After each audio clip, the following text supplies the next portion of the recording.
বেইনসাফি রাষ্ট্র। ৭১ গণহত্যায় যারা নিহত হয়েছে তার তালিকা পর্যন্ত আজ হয়নি।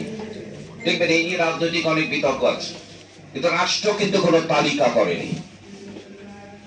সেই যে গুম হয়েছে, আমরা ৭২ থেকে ৭৫ দেখেছি রক্ষী বাহিনী আমাদের বামপন্থী কর্মীদের কিভাবে গুম করেছে।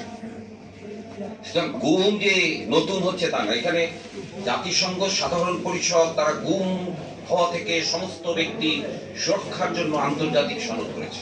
এই জাতিসংঘ কি হচ্ছে গাজায়, কিভাবে হত্যা হচ্ছে, কার কাছে ইনসাফ চাচ্ছেন?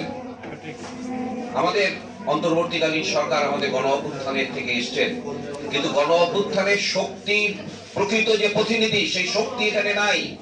এটা বুঝতে হবে, এখানে কোনো বিপ্লব হয় নাই। একটা গণ অভ্যুত্থান হচ্ছে, ফ্যাসিস্ট হাসিনা পালিয়ে গেছে এবং সাম্রাজ্যবাদী ভারতের মদদে এখন পর্যন্ত সে ষড়যন্ত্র চালিয়ে যাচ্ছে। একজন বলেছেন যে ভুলায় দেওয়া হচ্ছে যে আয়নাঘর কি ছিল। চিন্তা করেন, এই মধ্য শ্রেণী এরা অনেকে উকি ঝুঁকি মারছে যে আগেই তো ভালো ছিলাম, আমরা বাড়িতে ঘুমোতে পারতাম না, গাড়ির শব্দ, মাইক্রোবাসের শব্দে, নানা ঘটনা জানেন আপনারা। আমি বিস্তারিত যাব না। আমাদের দিক দিয়ে এটাই আমি বলতে চাই, বাংলাদেশের রাষ্ট্রের কোন চরিত্রের পরিবর্তন হয়নি। এই ৭২ সালে যে রাষ্ট্রটা আমরা পেলাম এখন পর্যন্ত, আজকে র্যাবের বিলুপ্তির আমরা দাবি তুলছি। র্যাব কে গঠন করেছে? পুলিশের কাস্টডিতে কত লোককে হত্যা করা হয়েছে? অধিকার যদি সেই তালিক নাম্বার একটা তারা দিচ্ছে, কিন্তু এটা যদি তদন্ত করা হয় তাহলে দেখবেন যে কত লোক করা হয়েছে। আমরা তো সেই কক্সবাজারের কি নাম ওসি প্রদীপ 200-র উপর নাকি বিচার বহির্ভূত হত্যা করেছে।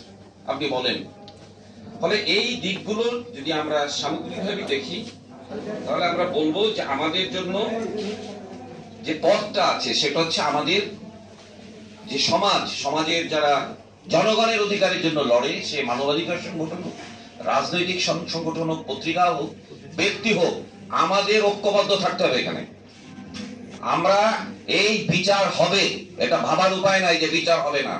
বাংলাদেশে প্রয়োজনে আবার গণ অভ্যুত্থান হবে এবং বিপ্লবী সরকারই গঠন করতে হবে। এখানে যে আমরা এই থানাই পানাই তালবাহানার মধ্যে আমরা নাই, আমরা শাস্তি দেখতে চাই।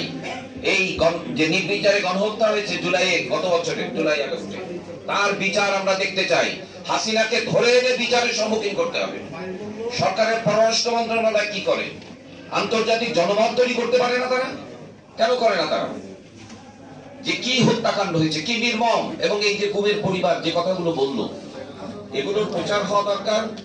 এখন ডিজিটাল যুগ, এগুলো মানবাধিকার সংগঠনগুলো ক্যাম্পেইন ওয়ার্ক করা দরকার যে হাসিনার আমলে কিভাবে এটা হয়েছে, তার আগেও হয়েছে, কেউ ধোয়া তুলসী পাতা না। এবং আগামীতেও যারা নির্বাচনে আসবেন, ঐক্যমত কমিশন আমরা দেখছি, অনেক জাতীয় সনদ দেখছি।